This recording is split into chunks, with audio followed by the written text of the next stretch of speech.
Es obvio que vas a estar triste por varios días y que cuando recién te llega la noticia es obvio que va a dolerte mucho en el corazón. Es obvio que vas a estar en un estado de que no quieres ni comer, lo único que quieres es llorar, no quieres saber de nadie, quizás te encierras en tu habitación y no quieres saber que nadie te moleste. Es natural que uno esté triste y deprimido, es normal, es bíblico. Si te da esa depresión durante unos días, llórala. Eclesiastés dice que hay tiempos para llorar, tiempos para reír. Pero un cristiano que anda en depresión crónica, ahí sí es un poquito diferente. Vamos a ver. La tristeza y la depresión en el cristiano. Hay depresión temporal y depresión crónica. Alguna de ellas podría ser incluso pecado. Hoy abundaremos sobre eso. ¿Cuál podría ser incluso pecado? ¿La depresión temporal o la depresión crónica en un cristiano? Bueno, la depresión crónica podría llegar a ser un pecado delante de Dios porque da a entender de parte del cristiano que no tiene fe en Dios, que no tiene confianza en Dios, que Dios no es su roca y su fortaleza, como dicen los salmos, que no confía en que Dios le sacará de la tribulación, tan no confía que lleva meses y años en depresión. Ha desechado ya el creer que Dios es todopoderoso, que es galardonador de los que en Él esperan. La palabra de Dios dice, pero sin fe es imposible agradar a Dios, porque es necesario que el que se acerque a Él crea que le hay, que hay un Dios galardonador de los que en Él esperan. Por ahí empecemos el tema de hoy, que debemos de saber que la depresión crónica en un cristiano es hasta pecado. La depresión temporal o aguda, momentánea, no sería ningún pecado porque tiene un fundamento esa depresión o esa tristeza, tiene una causa. La depresión en sí misma es un estado del hombre en donde tiene mucha tristeza, a veces angustia, frustración, decaimiento de su estado de ánimo, de su alma, vamos a hablar en términos cristianos, decaimiento de su alma, como dicen los salmos, falta de fuerzas, falta de ánimo. Pero no es por nada.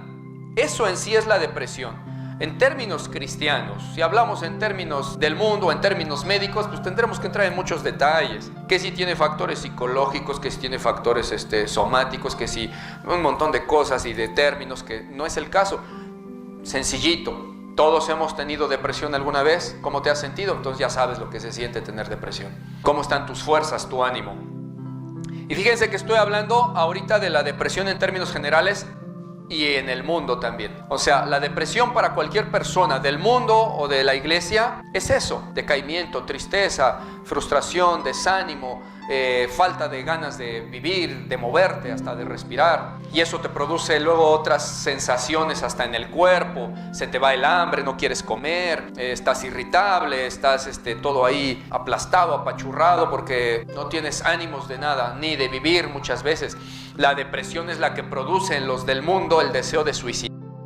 Entonces, en términos generales y globales eso es. También en términos globales y generales, tanto los del mundo como los de la iglesia, tienen una causa inicial y primaria en cuanto a la depresión. No empieza nada más porque un día, en lugar de estar dos pajaritos en el nido del árbol, había uno. No empieza ahí la depresión. Un día no estaba soleado, sino que apareció un poco nublado. No empieza ahí la depresión. Eso lo que más nos incita a decir es, ay, está tristón el día, ¿no? El día, no nosotros, el día. Entonces, no empieza ahí, empieza en un problema importante y la mayoría de las veces real. Digo la mayoría de las veces porque en el mundo a veces también el que es del mundo y no de Cristo se inventa sus problemas. O son problemas del mundo que en Dios no se permiten. Por ejemplo, alguien solía ser rico y ha perdido sus riquezas, aunque todavía vive bien y come bien y todo y no tiene problemas mayores. Ahora se deprime porque ya no es alguien en la vida. Y un cristiano no le pasa eso, si es de Cristo. Un cristiano dice, bueno, pues eso era vanidad, pues ya tengo que comer y que vestir. Pero normalmente la depresión tiene una causa al menos primaria y luego se le juntan varias. Normalmente tú empiezas a estar triste y deprimido porque te pasó algo importante, físicamente o en el alma, o juntas las cosas. Es obvio que si se te muere un pariente cercano, un padre, una madre, un hijo, un hermano, un esposo, esposa, o quien sea, Es obvio que vas a estar triste por varios días y que cuando recién te llega la noticia es obvio que va a dolerte mucho en el corazón. Es obvio que vas a estar en un estado de que no quieres ni comer, lo único que quieres es llorar, no quieres saber de nadie, quizás te encierras en tu habitación y no quieres saber que nadie te moleste. Es obvio y es natural. Hay personas en la Biblia que hicieron esto, incluso Dios fue misericordioso para cuando, por ejemplo, personas morían, ya sea en la guerra, el marido de la señora o etcétera, etcétera. Dios daba periodos de luto y les decía que no se les moleste en sus periodos de luto, porque Dios entiende lo que es el dolor. Jesús mismo lloró cuando su amigo Lázaro, ni siquiera era su mamá, era un amigo, y él sabía que él lo iba a resucitar y lloró, no tanto por el amigo que iba a resucitar, aunque lo amaba mucho. La gente decía, mirad cuánto le amaba, pero él sabía que lo iba a resucitar. Él estaba llorando por la tristeza de los demás, como lloraban y gemían. ¿Te ha pasado, si tienes sentimientos, ¿no? Porque luego hay gente sin sentimientos. ¿Te ha pasado que tú en un velorio ves cómo la gente está clamando y el velorio ni es tuyo, tú pasabas por ahí, por el panteón o por donde están velando a la persona y te quebranta lo sumo y te salen las lágrimas de ver el sufrimiento de las personas por el puro dolor de las personas? Ahora imagínate el dolor que vive la persona. Es natural que uno esté triste y deprimido. Es normal, es bíblico. Si te da esa depresión durante unos días, llórala. Eclesiastés dice que hay tiempos para llorar y tiempos para reír.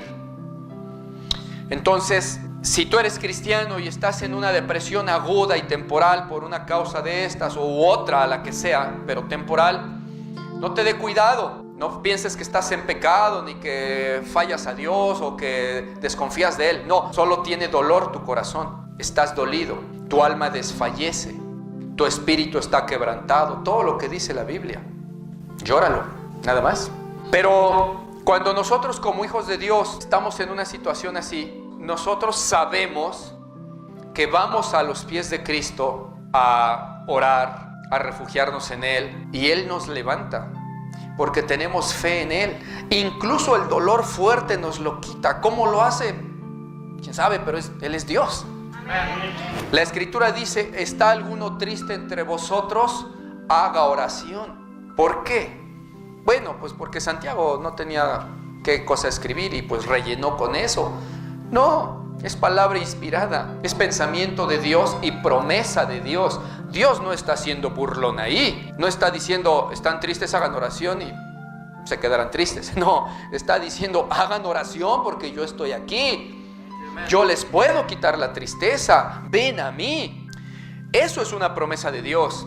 Entonces, como hijos de Dios, nosotros sabemos que si estamos tristes o deprimidos por una causa, lloramos y nadie se sienta angustiado por eso. Delante de Dios, llore su dolor y ya. Pero espere en Dios. Dice la Escritura, anímese vuestro corazón, aliéntese vuestro corazón. Él es nuestra roca, nuestra fortaleza. Hay un problema aquí que muchas veces nosotros pensamos que estamos hablándole a un cristiano nacido de nuevo, que ama a Dios, que cree en Dios, que tiene fe en Dios, y resulta que muchas veces cuando llega la tribulación, cuando llega la circunstancia adversa, el cristiano ahí en ese momento se le acaba la fe, se le acaba la confianza en Dios. Hay cristianos que tienen fe en Dios mientras no pasa nada. Eso no es fe, ese es estado de comodidad y de bonanza. No se necesita fe cuando todo está bien, se necesita cuando todo está mal. ¿Por qué dice la Escritura que nuestra fe debe de ser probada con fuego, con la prueba? Pues porque con la bonanza no se prueba la fe. Eso es obvio. Tenemos que entender que tenemos que pasar tribulaciones y dolores en esta vida para que nuestra fe sea probada. Mucho más valiosa que el oro, dice la Escritura. Tiene que ser probada nuestra fe. Tenemos que pasar, dice por ahí una alabanza, por el valle de la soledad. Está en silencio Dios porque nos está probando, está trabajando en nosotros. En ese momento no oímos su voz, no nos habla en un sueño. A veces sí, es tan misericordioso que lo hace, pero cuando es una prueba te va a dejar, porque si llega y te dice, aquí estoy juntito a ti, ¿cuál prueba? Dices, pues ya la hice. Si Dios va conmigo y me se lo acabo de ver, pues ¿por qué he de sufrir? Pero a veces es una prueba que tienes que pasar solo. Nadie pasa la prueba con el maestro diciéndole las respuestas. Nadie pasa el examen de natación con el maestro llevándole de la mano. Te tiene que dejar solo el maestro para ver cómo reaccionas, para ver si le blasfemas y reniegas de su nombre, o para ver si dices: yo te creo, Señor, yo estoy firme, tú no fallas tus promesas, tú estarás conmigo, yo confiaré, te creo, tengo fe, mi Dios eres tú, mi roca, mi fortaleza, hágase conmigo tu voluntad, no desmayaré. Y ahí es donde Dios te prueba. ¿Y sabes qué pasa cuando estás confiado en Él? La prueba pasa más rápido. Tienes que mostrarle a Dios que vas a resistir la prueba en fe. Tienes muchos ejemplos como el de Job en la Escritura, donde sus siervos sufrieron muchas cosas. Job no perdió un familiar. Job perdió casi a todos sus familiares, excepto su esposa. No perdió una cosa, perdió todo lo que tenía. No le dio comezón en el pie, le dio comezón en todo el cuerpo por esa sarna maligna que hasta la piel se le desprendía. Se dice rápido, pero si hasta la piel se le andaba cayendo y se tenía que rascar ahí con unas ramitas y todo, y luego el desprecio. Fíjense qué ataques para con Job. No fue la muerte de un familiar, casi todos. No fue la pérdida de una casita que tenía, fue todo lo que perdió. No fue una enfermedad leve, fue un ataque directo del diablo contra todo su cuerpo. No fue el menosprecio de un par de amigos, fue el desprecio de toda la comunidad y de señalarlo y decir: no eres nada, eres una basura. Todo sobre Job al mismo tiempo. Si no hubiera sido así, Dios nunca habría probado su lealtad a Dios. Dios sabía que eso iba a pasar y por eso lo permitió. Dios presumía a Job delante de Satanás: mira, mi siervo, ¿cómo lo ves? ¿Cómo te queda el ojo? Perfecto en todos sus caminos. Tenía que ser probado así. ¿Qué pasaría por la mente de Job, aparte de todo lo que dice ahí la palabra? ¿Qué pasaría por su mente?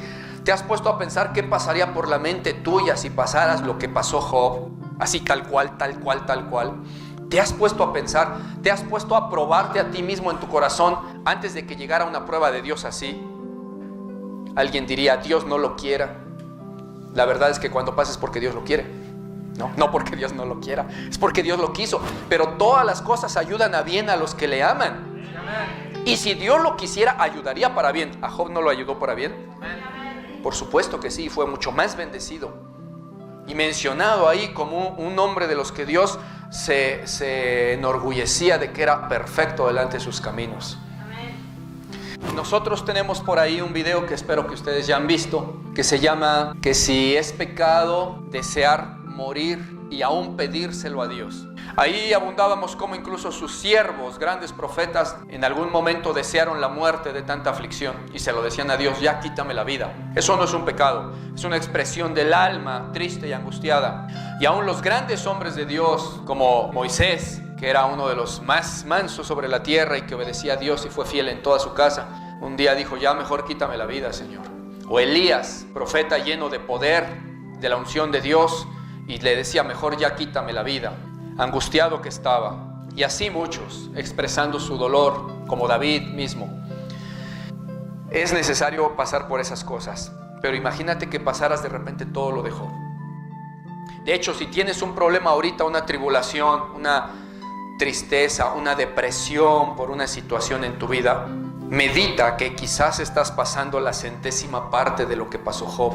¿Qué pasaría si Dios decidiera que mañana y pasado mañana y así te aunara a tu prueba, como le aunó a Job, varias tribulaciones? ¿Qué pasaría por tu mente? Yo no sé si se han puesto a pensar. Hay algunos que quizás digan: yo no le daré la espalda a mi Señor, yo no, para nada. Y sin embargo pasaría como con Pedro. Muchas veces decimos eso sin convicción, solo poéticamente porque suena bonito. No, yo nunca te daré la espalda, mi Dios. Pero en el fondo del corazón de muchos no hay esa convicción de decir: te lo sostengo, Señor, te lo sostengo, ahorita mándamelo si quieres, no te doy la espalda, así me maten, me torturen, no te voy a dar la espalda, Señor. Si el Señor Jesús le hubiese dicho algo a Job parecido a lo que le dijo a Pedro, Job sí hubiera dicho con razón y verdad: yo no te daré la espalda, Señor. Y el Señor habría dicho, ciertamente, Job, no me darás la espalda, te conozco. A Pedro le dijo, ay, si al ratito me vas a negar 3 veces. Entonces, pregúntate, mi hermano, ¿para qué nos preguntaríamos eso? Por 2 cosas. Primero, para que veamos que nuestro sufrimiento no es el mayor del mundo. Hay otros más fuertes y muy terribles. Ya ni hablemos de cristianos que están padeciendo lo indecible que nosotros no estamos padeciendo. Lo que te está pasando, ellos lo viven por 10 o por 20 y junto a otras cosas. Aunado todo, enfermedades, despojos, muertes, vejaciones, muchas cosas juntas. Allá en Irán, en Afganistán, en Corea, etc. Bueno. Y segundo, para nosotros mismos ponernos las pilas y probarnos. Porque quizás si ahorita hiciéramos esa prueba en el corazón, ¿qué me pasaría? ¿Qué pasaría conmigo si yo tuviera eso al mismo tiempo? Como yo me conozco que soy, como yo me conozco que amo o que no amo a Dios, o que le amo a medias, así como soy, ¿qué pasaría? Yo creo que me pierdo. Yo creo que en una de esas le diría, ¿por qué te atreves y me mandas esto? ¿Quién sabe? Espero que nadie esté pensando eso, que quizás le podría pasar. Pero si sí, todavía no pasa. Esta meditación sería para advertencia, para que digamos, Señor, necesito meterme más en tus caminos. Necesito creerte más, Señor. Recordar tus maravillas. Este salmo decía, yo recordaba las maravillas del Señor de antaño. Cuánto Dios nos ha dado a través de los tiempos, cuántas misericordias, sanidades, cuánta comida en abundancia, cuánta palabra, cuánto gozo, cuántas muestras de su poder, de su misericordia, cuántas veces nos ha quebrantado por una caricia cuando estamos orando y cuando necesitamos de Él, cuántas veces ha hecho un milagro que nosotros hemos visto con nuestros ojos y se nos olvida de repente y pensamos que ya es lo último de mis días. Necesitamos meditar. Pero independientemente de todo esto, debemos de saber que la depresión en un cristiano, la depresión temporal, es bíblica, es humana, es espiritual y es válida. Y no pasa nada en cuanto a fallarle a Dios con eso. Pero es un momento que debemos de aprovechar para mostrarle a Dios nuestro amor, nuestro esfuerzo. Como decía el Salmo, esforzaos todos vosotros los que esperáis en Jehová y tome aliento vuestro corazón. Por ahí el Salmo 27, si no mal recuerdo, también dice, espera a Jehová y aliéntese tu corazón. Sí, espera a Jehová. Aliéntese tu corazón, espera en Jehová. Entonces, son momentos en esa depresión aguda que tiene el cristiano para confiar en Dios, para esforzarse en su corazón. Muchas veces el cristiano no se esfuerza cuando está bien. Sería poco probable que se esfuerce cuando está mal, porque su ánimo está decaído. Leíamos hace algunas semanas el proverbio que dice, el ánimo de un hombre le levantará en su enfermedad, pero ¿quién levantará el alma abatida? O sea, que cuando estás bien de ánimo, hasta la enfermedad dices, no, yo puedo, ahí vas. Pero cuando tu alma es la enferma y abatida, tu cuerpo no responde. Tu cuerpo no dice, bueno, pues yo te levanto, mano. No puede. No hay nadie que pueda levantar un alma abatida más que Dios. Jesús, con sus caricias, con su ternura, con su palabra, con su ministración directa a tu corazoncito sufriente, Él es el único que te puede levantar. Y muchas veces el cristiano es al que menos va cuando está en depresión. Yo podría pensar que a las primeras horas de la depresión y la tristeza sea natural decir, yo quiero llorar. Es natural, no digo que sea bueno. Desde los primeros momentos uno debería ir a llorar en la presencia de Dios y a clamar en oración. Pero muchas veces podría ser un poquito entendible que el cristiano se olvida de la oración y nada más se quiere ahí aplastar en su lecho y llorar, ¿vale? Pero después el Espíritu le empieza a redarguir y a recordar, ahí está Dios. Ahí está tu Padre. Clama a mí y yo te responderé. Ven a mí. Ven, te estoy esperando. Y el cristiano no quiere. Empieza a hacerle más caso a la voz del diablo, que le dice, ¿ya viste? Pues Dios no te ama. ¿Ya viste lo que te pasa? ¿Ya viste por seguir a tu Dios? ¿Ya viste? Según las tribulaciones de que se trate, ¿no? si son desprecios de la gente, vituperios, cosas morales y que afectan a la psicología del hombre, a su corazón, a su alma, ahí en esos momentos el diablo va a estar diciendo: ya ves lo que te ganas, y ni te lo aprecian, ni te aman. Ya viste, te dieron la espalda, te traicionaron. Ya viste, tu Dios no te responde. No vales nada. Te sientes así porque eso mereces, eso vales nada. Mereces estar llorando. Por eso ni tus hermanos te hablan ahorita. Mira, ¿dónde están tus hermanos de la iglesia? Nadie te habla. A veces es verdad. A veces está uno en tribulación y en tristeza y ya por ahí un hermano testificó que está con alguna pena y los hermanos se olvidaron. Sí, pero aunque tu padre y tu madre te dejaren, con todo Jehová te recogerá. Y Él es al que no viene uno luego. Es que se murió mi esposo, es que mi marido no me hace caso. Jehová es tu marido, dice la Escritura. Padre de huérfanos y defensor de viudas. O sea, lo que quieras, por donde quieras, Jehová está ahí. Señor Jesús está en todo, ¿sí? Es nuestro Padre. Y no venimos a Él. Y entonces el cristiano empieza a mostrarle a Dios una falta de confianza, una falta de fe. Empieza, no sé, en sus problemas, en su dolor. Algunos, muchos, hay algunos en la Biblia también y algunos que conocemos, que empiezan a blasfemar a Dios. Empiezan a echar la culpa a Dios, porque realmente nunca amaron a Dios. Estaban esperando servirle solo cuando todo estuviera bien. Cuando todo está mal, pues lo maldicen. Se convierten en la esposa de Job. Ay, todavía conservas tu integridad, maldice a Dios y muérete ya. Y algunos cristianos no necesitan ni a la esposa de Job junto. Ahí tienen a su propia alma diciendo cosas tontas, blasfemando a Dios. Entonces, ¿dónde está el amor a Dios? Ahí no se puede decir, pero se le entiende, el hermano está en depresión. No es por ahí. Se entiende que estés en depresión, no se entiende que blasfemes a Dios. Los hombres de Dios hacen lo que estás leyendo aquí con David, lo que hace Job. Se entiende su depresión, pero siempre esperaron en Dios para que les quitara esa depresión. Dice: en ti espera mi alma.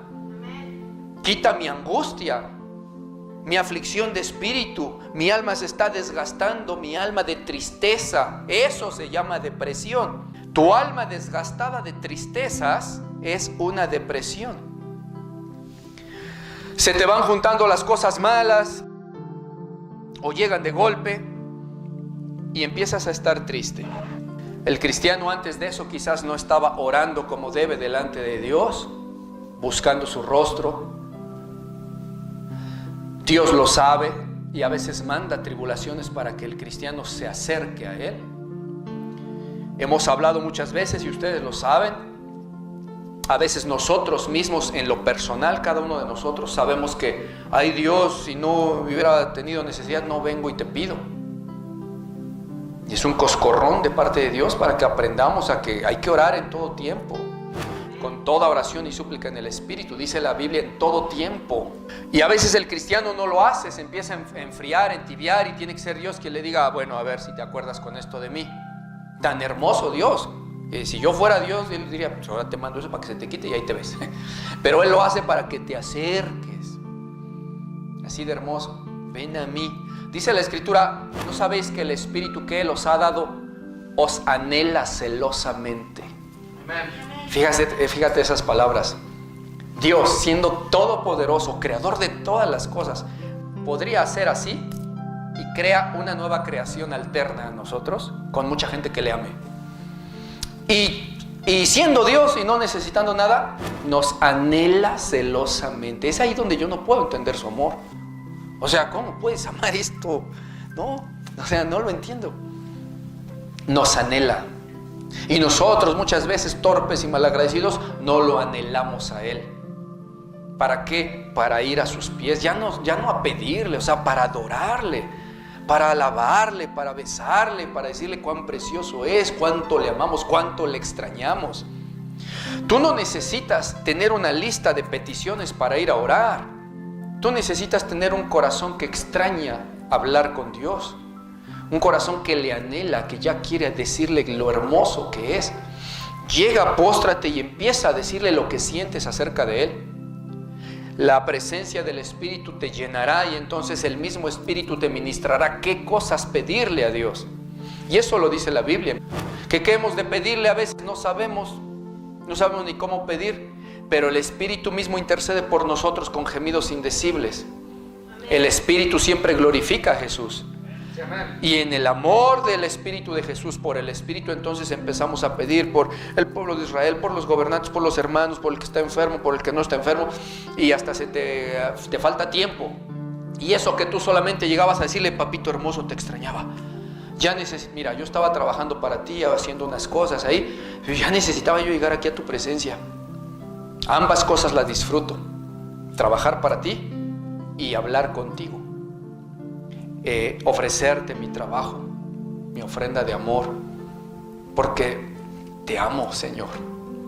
Esto el cristiano a veces no lo está haciendo y Dios le llama con tribulación. En esos momentos el cristiano llega a la tribulación, está deprimido, Dios lo sabe.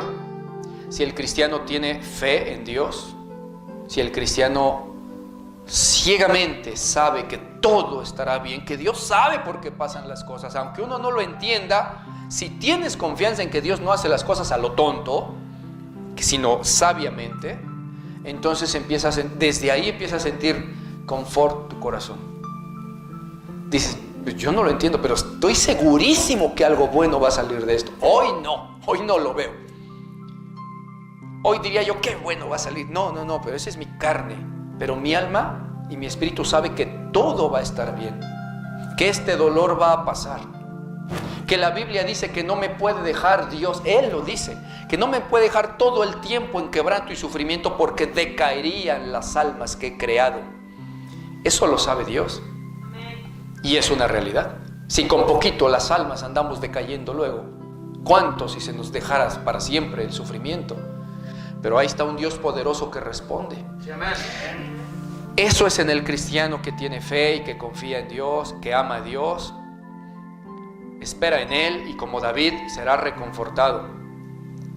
Muchas veces el cristiano que no anda en esa fe empieza a pasar de esa depresión aguda, momentánea, natural por sus causas, a estar en un estado permanente o constante de tristeza o de depresión.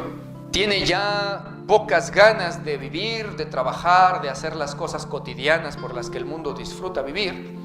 Esta persona ya no, porque está en constante depresión. En la vida del hombre pasan cosas buenas y malas. A nosotros nos pasan cosas malas a veces. Son cosas cotidianas. Pero la persona que está deprimida y que no está confiando en Dios y ya está haciendo su depresión crónica, no va a ver las cosas buenas que pasan. No puede ver. Pero ¿cómo sí va a ver las cosas malas? Las va hasta potenciar más, las va a ver más grandes. Entonces, está deprimido, no confía en Dios, pasa algo bueno en su vida, ni lo nota, pasa algo malo, y lo nota de más y se le suma a la depresión que tiene y a la desconfianza en Dios que ya está sintiendo, porque ahora piensa que Dios le manda puras cosas malas, pero no ve las buenas. Y no las ve no porque no tenga raciocinio para ver o porque no tenga ojos para ver, sino porque no confía en Dios. Ha fallado en la fe y sin fe es imposible agradarle. Amén. Un cristiano que anda en depresión crónica debe de entender que los problemas que tiene no son ajenos ni extraños a Dios y tampoco son diferentes a los que viven todo el mundo y, por cierto, muchos cristianos.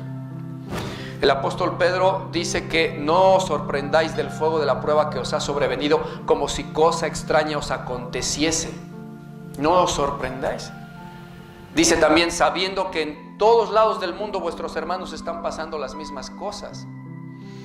Si los cristianos leyeran Biblia y supieran estos versículos, el Espíritu te hace recordar cuando en tu mente empiezas a tener un pensamiento: Dios, ¿Por qué me pasan a mí estas cosas?, diría algún cristiano.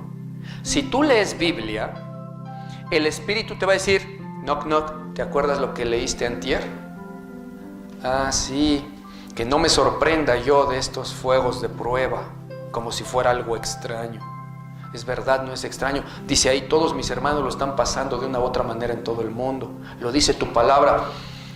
Pero el cristiano no lee Biblia. Entonces no sabe esto. Ahorita porque lo estamos mencionando, pero no lo sabe. Si alguna vez lo leyó, ni se acuerda porque ha leído la Biblia una sola vez en su vida o a veces ni una. No ama la palabra. ¿Cómo va a ser reconfortado por la palabra que no conoce? Tú tienes palabras por ahí que recuerdas de tu padre o de tu madre cuando eras pequeño, que te dijeron algunas frases y alguna vez te sirvieron en la vida, ¿sí o no? Y dijiste, ay, bien me lo decía mi madre, ¿no? O bien me enseñó mi padre. Sí, pero si lo hubieras recibido un día y no te hubieras acordado de eso nunca, jamás te podría haber servido ese consejo o esa palabra, jamás. Y así es con la palabra de Dios. Si el cristiano no tiene en su mente y en su corazón, como dice la escritura del nuevo pacto, mente y corazón, ahí pondré mis leyes. Si no las tiene ahí, nunca va a poder ser edificado por esa palabra. Todas las situaciones cotidianas de la vida del hombre cristiano que cree en Dios están sustentadas en la Biblia. Y si en la mañana pasó una situación y en la noche otra, cuando está en oración, Dios le dio 4 o 5 versículos en su espíritu que le reconfortan porque dicen, yo te lo había dicho, yo te lo había prometido, ahorita te lo cumplo. Y es levantado el cristiano por la palabra de Dios.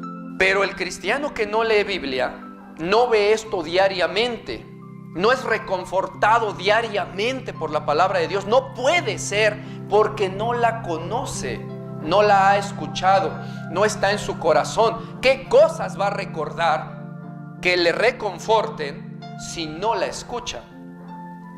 Entonces ese cristiano es de los que en prédicas pasadas decíamos que se han habituado a que quieren ir al culto a ser reconfortados en su alma. Van para ver si Dios ahí les da una palabra a través del predicador, si algo dijo que era para mí, y se limitan a ver si cada 8 días, pescándole de aquí a la prédica, digan, esto me ayudó. ¿Por qué no te pones a leer la palabra diariamente y verías que te ayuda Dios en todo? ¿Por qué esperar a ver si en un video algún predicador me abre los ojos y Dios me reconforta? ¿Por qué no te pones a leer la palabra? Dice la escritura que es medicina para nuestros huesos, alimento para nuestra alma.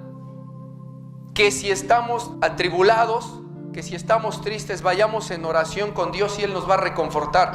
Pero Dios no va a venir a leerle la Biblia al cristiano para enseñar, mira, te voy a decir, así dice mi palabra, bla, bla, bla, bla, bla, y el cristiano ahí oyendo. No va a hacer eso Dios.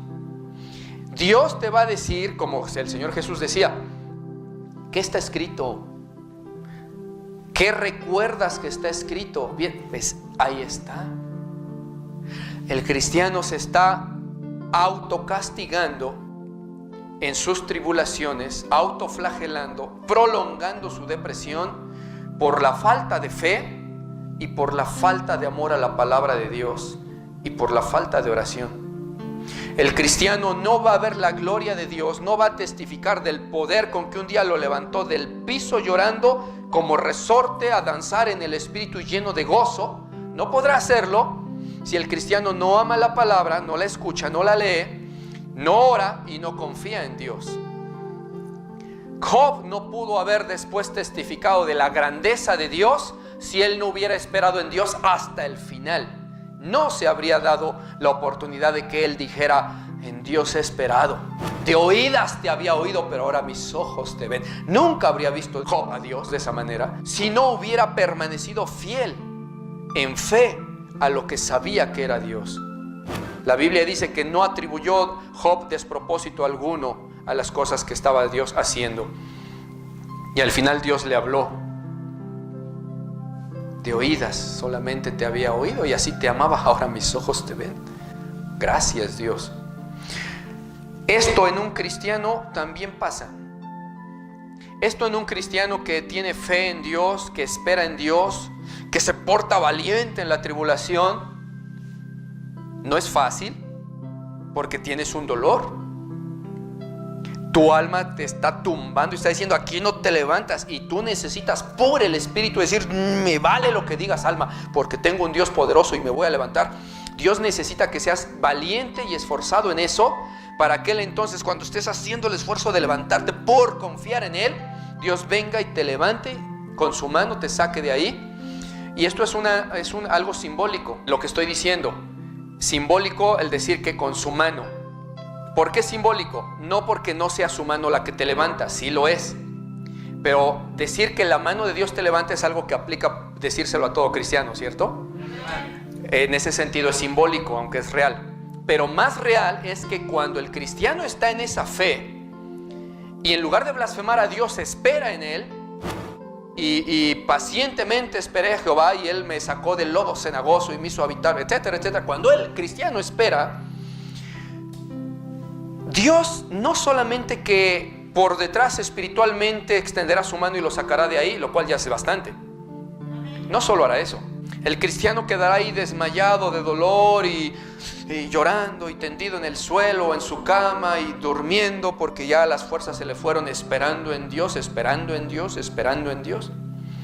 Y vendrá el Señor en un sueño, se le mostrará su rostro precioso, su vestidura radiante, una sonrisa indescriptible, le tenderá la mano, lo sacará de ahí en ese sueño, lo abrazará y le dirá, yo estoy contigo, hijo, te amo. Y despertará a ese cristiano. ¿Cómo crees que despierte? No solo gozoso, nuevo. Si estaba medio partido en 3 pedacitos, se siente como que si fuera hecho de acero, como que el mundo háganse a un lado porque Dios va conmigo. No temeré, aunque ande en valle de sombra de muerte, no temeré mal alguno, porque tú estarás conmigo, Señor. Tu vara, tu callado, tu presencia que acabo de ver me darán aliento, etcétera, etcétera. Y mira, pregúntale dónde está su depresión. Va a decir, ¿qué es eso? No sé. Ayer estaba triste, hoy no sé. Hoy estoy gozoso. ¿Pero qué, no tienes el mismo problema todavía? ¿Existe allá y allá? Sí, pero ya no lo veo. Ahora veo lo hermoso que es Dios y tengo confianza. Estoy en su palma, de su mano. Él me lo mostró. ¿Qué debo de temer? En Jehová he confiado. ¿De quién he de temer? Dice la Escritura. ¿Qué me puede hacer un simple hombre mortal? ¿Qué me pueden hacer los problemas de la vida? ¿Me pueden matar? Pues ya, por favor, me voy más rápido con mi Dios. Mi Dios me lo dijo. Esto es un ejemplo. Hay otras veces que Dios va a ministrar de otra manera, no a fuerza en un sueño. Puede ser de otra manera en el espíritu. Tú estabas muy quebrantado esperando en Dios y todo eso. Vamos a suponer que en ese momento decide Dios darte una muestra de su poder regalándote un don del espíritu. Supón que estás orando en tribulación. Tú tienes 7 años en Cristo y no había pasado nada, alguna manifestación de poder en tu vida, pero estás creciendo en la fe y todo eso. Y en esos días que estás ya deprimido y aplastado en el alma, orando y esperando en Dios, de repente estás clamando y de repente empiezas a hablar en lenguas y hablar con Dios en ese momento. Tú te vas a dar cuenta. Ya hemos hablado de esto. Tu cuerpo no entiende qué estás diciendo. De alguna manera puedes detenerlo, pero no quieres. Te estás dando cuenta y sin embargo estás hablando en lenguas. Y mientras hablas empezarás a llorar, decir, ¿qué es esto, Dios mío? Y ahora, ¿qué va a pasar con ese hermano? Esto ya no fue un sueño, fue un don del Espíritu.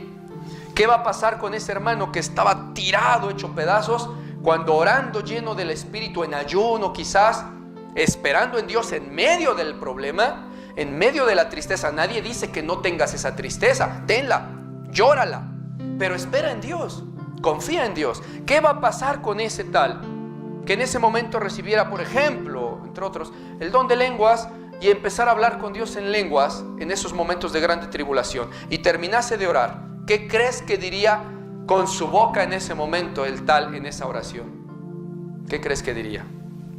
¿Qué dirías tú? Todo lo que están diciendo. Y caerías al suelo otra vez de rodillas, pero ya no debilitado. Tú te aventarías de rodillas. Ya no es que te dobló las rodillas el diablo con las pruebas. No, dices, yo me postro, fortalecido en mi Dios, el cual me acaba de hablar y acabo de hablar con él. Y de otras muchas maneras que Dios ministra en poder en poder, porque tenemos Dios poderoso. Eso que testificaba la hermana, esas sanidades y muchas cosas que a lo largo de los días, los meses, los años hemos testificado todos los cristianos de esta iglesia, que no son diarias, pero deberían de ser. Por eso decía, pues un día uno, el otro día el otro. Deberíamos de traer testimonios de sanidad, de poder de Dios todos los días. De visiones, de sueños, de profecía. No estar esperanzado a ver si un hermano es el que trae las profecías y el don de Dios y la unción y el milagro y el poder y la visión. No, la promesa es para todos vosotros, dijo el apóstol Pedro ahí en Hechos 2. Amén. Para vuestros hijos, para todos los que el Señor nuestro Dios llamare. Para todos es esa promesa del derramamiento del Espíritu Santo. Que hablaréis en lenguas, que vuestros hijos y vuestras hijas profetizarán, que etcétera, etcétera. Es para todos. Le falta al cristiano meterse a creerle a Dios, a orar a Dios. Ese cristiano que estuviera en tremenda depresión, Dios lo va a sacar. Y si no querías llamarlo depresión, querías llamarlo mucha tristeza, Dios te va a sacar.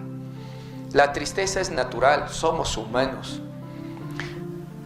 Vivimos en un cuerpo de carne, aunque no militamos en la carne ya, pero vivimos en un cuerpo de carne que todavía tiene dolor. Jesús lloró, nosotros lloraremos, no somos mayores que el Maestro. Nosotros vamos a pasar por muchas lágrimas en esta tierra. En este mundo tendréis aflicción, dijo el Señor. Pero gozaos y animaos, yo he vencido al mundo. Y porque yo he vencido, venceréis vosotros. Tendremos que pasar por muchas penas.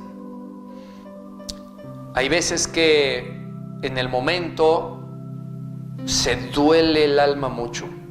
Las palabras de David, porque Job, aunque padeció mucho, no expresó mucho como que, oh, estoy muy angustiado. Él como que calladito sufría, ¿no? David, que pasó por muchas cosas también, entre otros, expresan su dolor, su tristeza.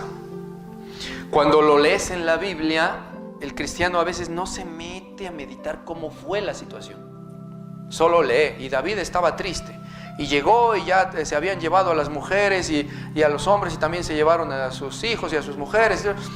Y lloró David y estaba triste, y de repente llegaron y lo querían apedrear porque dijeron, tú tienes la culpa. O sea, todavía, ¿no? Muchas cosas que están narradas ahí en la Escritura, que si te pones a pensar así, a meterte con cómo fue, que tú fueras, que empiece a sentir, bueno, cómo se sintió cuando dice que perdió a tal familiar y a tal, y que ya se lo habían llevado. Imagínate tú, que llegas a tu casa y te avisan, vinieron unos maleantes, se llevaron a tu esposa o a tu hija o a tus hijos, los van a violar y se los llevaron y nunca los verás y luego los matarán. ¿Cómo te sientes? Y luego así se sentía, ok, sí. Y luego lo que estaba pasando de este lado, ¿cómo me sentiría yo? Y luego que todavía lo maldecían y le echaban la culpa y lo querían linchar y todo, ok, ¿cómo me sentiría yo? Y luego que me fuera yo al monte en una cuevita ahí a llorar y en el frío de la noche sin tener que taparme y ahí llorando, ¿cómo me sentiría yo? El más abandonado por parte de Dios, quizás, dirían algunos cristianos. David nunca se sintió así. Él sabía que Dios estaba ahí, que él tenía que pasar ciertas cosas, pero que siempre Dios le sacaría del problema. Qué hermosos salmos escribió David. No los escribió porque era buen poeta. Es que esas cosas salían del espíritu, del alma de David, porque confiaba en Dios. Por eso Dios le inspiró para escribir eso, porque sabía que el corazón de David era conforme al de él. Cuando David sentía estas cosas, era conforme al corazón de Dios. Dios lo que estaba esperando era que sintiera esas cosas, que dijera, en Dios he confiado. ¿Por qué me dicen que huya cual ave al desierto? O sea, ¿por qué? ¿Por qué me dicen que huya? Pues yo he confiado en Dios. Pero está abatida tu alma, está triste. Sí, pero en mi Dios esperaré. ¿Cuánto no lloraría David? Narran los salmos cómo lloraba y cómo se deshacía su alma en llanto. Un hombre valiente, esforzado, tremendo, lleno de fe, lloraba, sufría, se deprimía temporalmente. Nunca viste a David derrotado porque ya le ganó la depresión para siempre y por 3 o 5 meses o 10 meses, no. días, en el momento de la tribulación, pero esperaba en Dios. Esto no es una plática tipo didáctica como los videos en donde explicamos del por qué la depresión y por qué sí, por qué no, como el video de si es pecado pedir a Dios la muerte. Es una plática de introspección, es una charla, una prédica de análisis de nuestra espiritualidad delante de Dios, aunque ciertamente con palabra de Dios la estamos dando. Es una charla para que nosotros digamos, bueno, yo realmente tengo fe en Dios o no. Sí, pero a veces, sí, pero cuando estoy bien, sí, pero cuando... Y si te ha fallado la fe, vuélvete, porque desde ya la falta de fe es un pecado. La falta de fe es como decirle a Dios, eres mentirosillo. No te creo, no te creo mucho. O sea, poquito te creo. Es una ofensa a Dios. Por eso es imposible agradar a Dios cuando no se tiene fe. Es como ofender a Dios. A todos nos ha faltado la fe en algún momento, pero no debemos perseverar en la falta de fe. El apóstol Pablo decía en Romanos 9, 2 y 3 que tengo grande tristeza y continuo dolor en mi corazón. ¿Por qué? Porque me golpearon y sufro mucho. No. Dice, porque deseara yo mismo ser anatema, separado de Cristo por amor a mis hermanos, los que son mis parientes en la sangre. O sea, sufría por las almas. Ese es otro dolor que tristemente no mucho cristiano sabe sentir. El dolor por las almas solamente se puede sentir cuando amas a las almas. Y mucho cristiano no ama ni su propia alma. Es verdad. Porque no persevera en los caminos de Dios, porque se empieza a apartar de Cristo y sabe que se va a ir al infierno, si está tibio, etc. No ama su alma. El que me aborrece menosprecia su alma, dice la Escritura. Amén. Y luego entonces no van a sentir pasión por otras almas. No les va a doler si un alma se pierde. Dirán, híjole, mano, qué feo, y ya. Pero no van a llorar de dolor porque no les nace, y tampoco se trata de pellizcarle para que llore a fuerza, no. Pero muchos cristianos no conocen este dolor que sentía Pablo.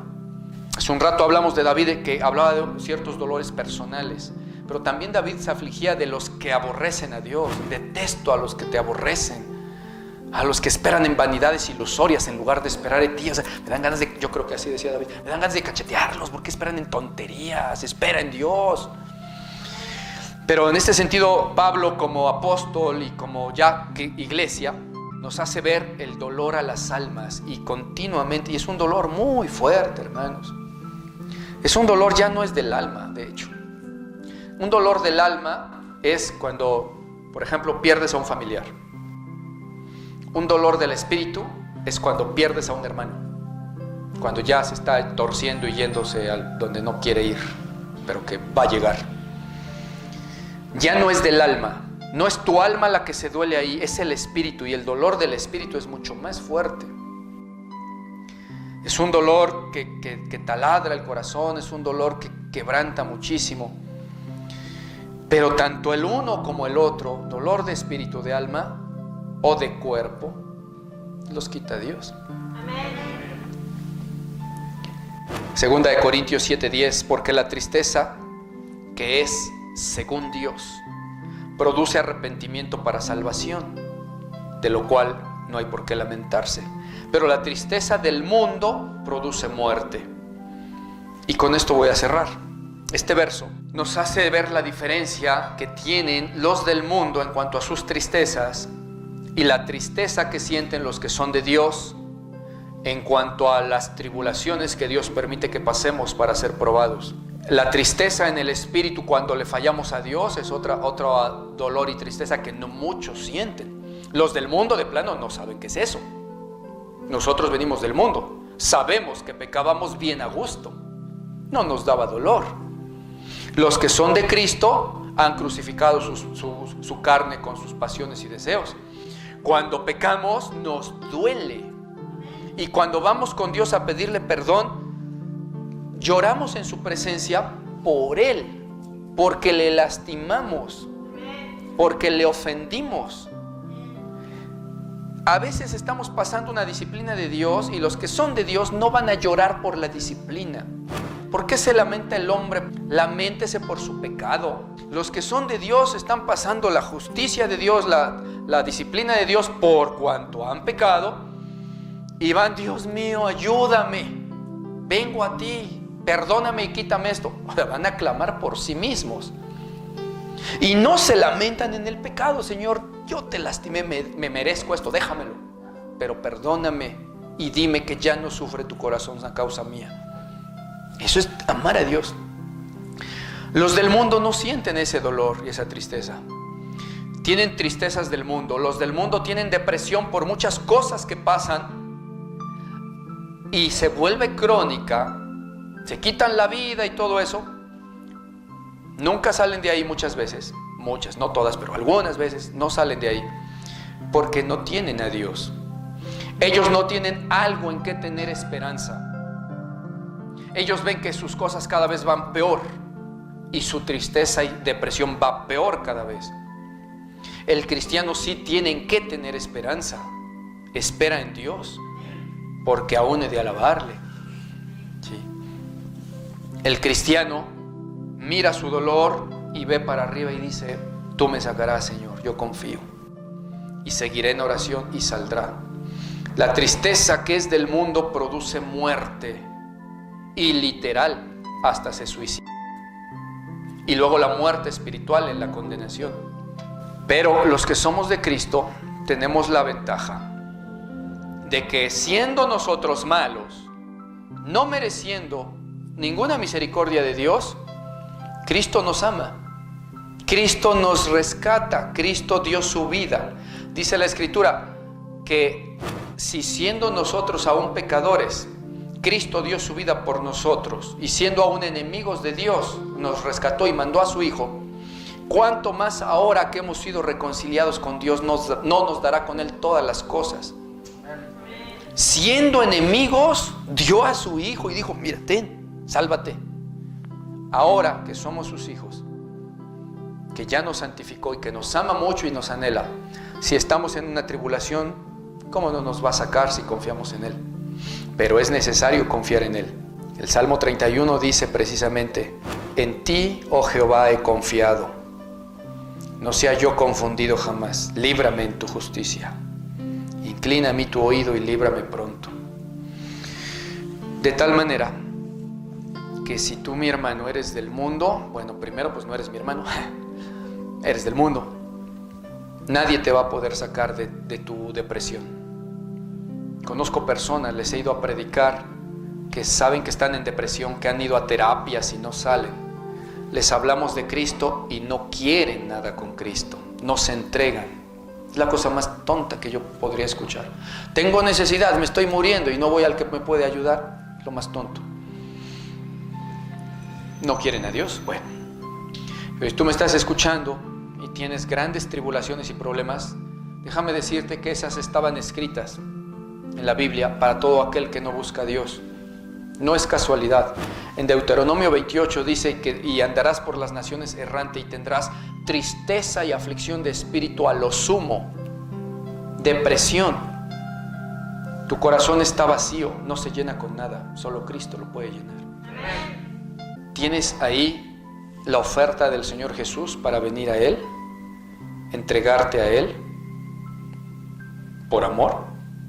Y Él por amor, no porque nos lo merezcamos, por puritito amor, nos va a sacar de la tribulación y de la tristeza. Antes no conocíamos lo que era el gozo, el del Espíritu. Pero ahora Dios te está llamando, dice que su gozo sobrepasa todo entendimiento. Y es verdad, acabamos de testificar cómo es posible que en medio de una tribulación muy grande y una depresión aguda, temporal, pero muy grande, en un instante Dios te levanta y dices: wow. Los demás te ven sonriendo y dicen: ese está loco, ya se volvió loco. La religión lo volvió loco. Ayer estaba llorando, hace un rato estaba llorando y hoy también está cantando y brincando, está loquito. Sí, pero si estamos locos es por Cristo, dice la Escritura. Amén. Así que vamos a continuar en esa locura, que es la locura que nos va a llevar allá arriba, a adorarle con mayor locura y con mayor pasión, y a decirle: mi Señor, en ti he confiado. Gracias por no haberme dejado en vergüenza, por haberme rescatado, mi Señor. Tú eres mi todo. Gracias por tu misericordia. En Él vamos a esperar, hermanitos. Te invito a ti que eres de Cristo también. Ya dije para los que no son, para si tú eres y estás en depresión aguda, está bien, llora. Yo antes decía, disfruta tu depresión, porque hasta con eso se pone uno rebelde y necio. Déjenme, yo quiero llorar. Bueno, ahora le disfrutan bien, pues. Vale. Ya que lloraste, el Señor Jesús, después de que lloró con lo de Lázaro, pues dijo: bueno, sal, vamos a resucitarle. Confío en mi Padre. ¿No? Ya que lloraste, habla con Dios. Empieza tranquilo, no tienes que presionar. Habla, dile: Señor, aquí estoy. No sé qué decirte, estoy triste. Es más, no quiero decir nada, Señor. Nada más quiero llorar. Pero no quiero llorar solo. Quiero llorar en tu regazo. Abrázame, Señor. Acaríciame. Necesito llorar. Y ponte a llorar. Y vas a ver cómo te empieza a hablar Dios. Y vas a ver cómo empiezas a hablar con Él en el Espíritu. Y vas a ver cómo te levanta. No necesitas grandes cosas. Solo habla con Dios. Confía en Él. Pero yo he sido malo, yo he sido pecador. Sí, sí. Ahí se lo dices. Te va a reconfortar. Ahí te arrepientes. No tienes que arrepentirte antes y luego llegar con Él. Ahí, en el momento, ahí dile: Señor, no te merezco, yo así. Abrázame. ¿Crees que no te va a abrazar? ¿Crees que va a decir: ay, no, pues que me debes 4? Y es tan hermoso el Señor, tan bueno. Confía en Él. Él es nuestra roca y nuestra fortaleza. ¿Amén?